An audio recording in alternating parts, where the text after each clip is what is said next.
Bonjour à toutes et bonjour à tous pour la dernière de l'année, un entretien avec le président de la CFF dans ACFF Actu. Alors David Delferrière, c'est une nouvelle émission qui est née cette année, c'est dans les projets dont vous êtes fier, communiquer davantage et mieux. Ça fait 2 ans que je demande qu'on communique mieux. Et donc il y avait cette idée d'avoir une émission télévisée que M. Sinzen nous avait soumise déjà il y a 1 an. Et donc elle est devenue réalité. Et j'espère en tout cas qu'elle va plaire à tous ceux qui doivent la regarder, à savoir les dirigeants, les joueurs, les supporters, tout quiconque s'occupe de football. Alors, communiquer, c'est important, s'inscrire dans la nouveauté, la modernité. On a souvent parlé d'archaïsme quand on parlait de toutes les fédérations, et pas seulement la vôtre. Vous êtes d'accord avec ça? On a tendance à avoir difficile d'accepter le changement. Or, il faut évoluer. Il y a des évolutions qui ne sont pas des révolutions, mais il est quelquefois temps de faire une révolution pour faire avancer les choses. Alors oui, on est encore empoussiéré un peu dans les instances du football amateur? Mais forcément, je vais dire, parce qu'on n'est pas dans le football professionnel, on n'évolue pas de la même manière, mais on doit évoluer rapidement vers quelque chose de mieux. Et je pense que depuis maintenant 3-4 ans, ça bouge, beaucoup avec Daniel Bocard qui nous donne un tas de projets sportifs. La CFF, c'est d'abord le football amateur, et tous les projets, tous nos objectifs doivent être football. Très nombreux projets. Finalement, dans les clubs, on se dit, ouais, ils nous taxent. Parfois, certains ne retiennent que cela, mais c'est bien plus que ça. S'inscrire dans la modernité avec un tas de projets qui font leur chemin, et il y en a beaucoup d'autres. Il y a énormément de projets, et ces projets doivent impérativement répondre aux besoins des clubs. Je pense au recrutement des arbitres, à la formation des entraîneurs, aux parents fair-play, à tout ce qu'on fait actuellement pour les demoiselles, football féminin. Donc tout s'articule dans nos objectifs autour du football et du projet football. Avant, il y avait peut-être 70% de notre budget qui passait dans l'administration. Dans l'administration, on est plus que l'était grâce à l'informatisation, et nous pouvons mettre 75% de notre budget dans le football et dans notre club. Alors, pas facile d'être un président du foot amateur. Vous en venez du foot amateur. C'est quoi votre style de management, David Delferrière? J'ai toujours eu auparavant à la banque également un genre de management participatif, paternaliste bienveillant. Donc je discute beaucoup, j'écoute beaucoup, je vais dans les clubs, je veux savoir, je veux sentir encore l'odeur des vestiaires pour savoir ce qui s'y passe et dire maintenant ça c'est la bonne solution pour notre club. On dit aussi que quand vous avez une idée derrière la tête, vous ne l'avez pas ailleurs. C'est clair que oui, c'est vrai que quand j'ai cette idée, j'essaie de la développer au maximum, mais si on me prouve que j'ai tort, je veux bien changer d'idée et m'adapter pour que ça se passe bien. Qu'est-ce qui constitue encore le boulot à un management encore plus audacieux, le boulet, pardon, à un management encore plus audacieux? C'est oser faire bouger encore les choses dans le cadre de la modernisation de la gestion générale de la CFF.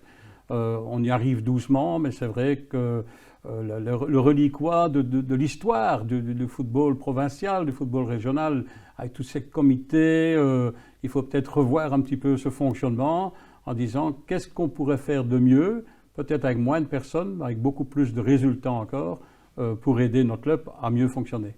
Vous continuez de vivre dans votre club, à Soigny aujourd'hui, le foot au quotidien? Oui, j'ai vécu à Braine pendant près de 50 ans. Maintenant, Braine est parti dans le Brabant. Donc moi, je suis resté dans le Hainaut, dans la ville où j'habite depuis plus de 40 ans. Et je donne un coup de main. Je ne fais plus peut-être les vestiaires comme auparavant. Je ne fais plus les lignes de touche ou tenir la buvette.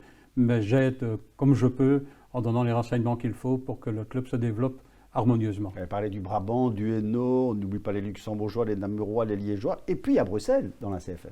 Oui, à Bruxelles, il y a les 5 provinces, et Bruxelles fait partie d'une province du Brabant, où il y a encore l'histoire là entre le Brabant wallon et Bruxelles. Mais c'est vrai que s'il y a Bruxelles au Brabant wallon, il y a aussi les germanophones à Liège.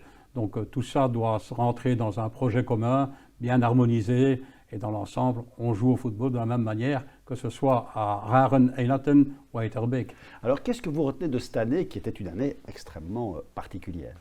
L'année 2021, c'est l'année du Covid, c'est l'année des inondations, c'est l'année des nombreux problèmes où on n'a pas pu jouer au football et terminer le championnat.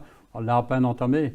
Donc ce que je veux retenir de 2021, c'est ce qui se passera le 31 décembre en disant on a pu commencer le championnat, on a pu le continuer parce qu'on est à mi-championnat, en espérant maintenant que si les gens font bien attention au Covid et aux conséquences du Covid, qu'on puisse enfin, cette année-ci, arriver à un championnat terminé sportivement. Et si on n'y arrivait pas, la compétition rendra ses verdicts néanmoins? Alors, le comité de crise existe officiellement maintenant depuis 2 ans. Donc, si on n'y arrive pas à la fin, on a déjà dit l'année passée que si on arrive à 50% de la compétition, on considérerait que la compétition resterait acquise au moment de l'arrêt. Donc, on est à 50% à peu près maintenant. Donc, j'ai quand même malgré tout bon espoir, il reste janvier, février, mars, avril, mai, voire le mois de juin, pour faire face à cette 5e, voire cette 6e vague qu'on annonce en Espagne, pour dire on va terminer le championnat. Mais je dis, ça passe par le CST, ça passe par la vaccination, ça passe également par un tas d'attention qu'il faut faire dans les buvettes, parce que sans buvettes, je dis toujours, il n'y aura pas de revenus dans les clubs, et sans revenus, les clubs ne savent pas faire face à leurs obligations financières ponctuelles. Respectez les règles que vous répétez, que vous avez mises en place, et ça nous permettra, vous l'espérez, d'aller au bout. Dans cette année qui s'annonce, quel va être votre premier objectif, en dehors du fait qu'il faut terminer la saison? Mais c'est quoi, au bout du compte, dans votre tête, ce que vous voudriez absolument mettre en avant et réussir? Diminuer, diminuer et combattre le hooliganisme, qu'il soit verbal ou physique. Il y en a, vous parlez de hooliganisme dans le sport amateur. Il y en a beaucoup de trop, que ce soit en U14, U15 ou que ce soit en équipe première. Je trouve que ça a été multiplié. C'est peut-être le Covid qui a fait ça et tout ce qui s'est passé autour. Incidents beaucoup plus nombreux qu'avant. Je trouve, oui, beaucoup de trop et beaucoup trop facilement. Ça, ce sera un objectif. Le recrutement des arbitres, ce sera un deuxième objectif parce que il manque énormément d'arbitres et il faut les supporter pour qu'ils restent longtemps arbitres et pour qu'ils puissent progresser à avoir des arbitres d'équipe première. Et alors le troisième objectif, il faut se rappeler juste avant le Covid que nous avions eu des problèmes au niveau de la loi, au niveau du légal, au niveau du social.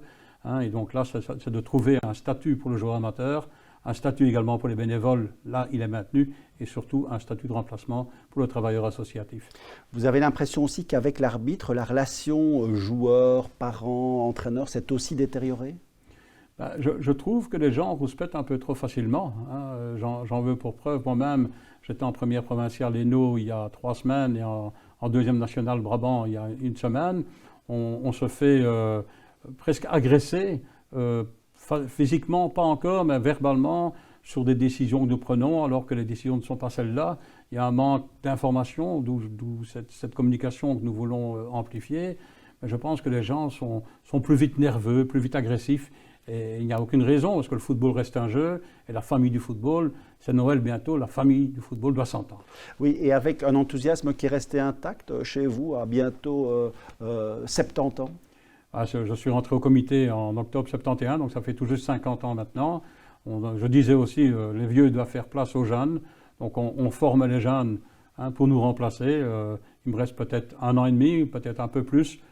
Tant que j'aurai cette envie de travailler, cette motivation, je serai toujours là pour les clubs, pour le football, parce que ça reste ma passion. Et il y a une jeune garde à la CFF aussi qui est à vos côtés. Il y a une jeune garde qui arrive et qui doit relever le défi. Maintenant, c'est à eux à montrer ce qu'ils valent et me botter le derrière pour me mettre dehors et prendre ma place. Qu'est-ce que vous aimeriez qu'on retienne de David Delferrière quand vous terminerez votre mandat?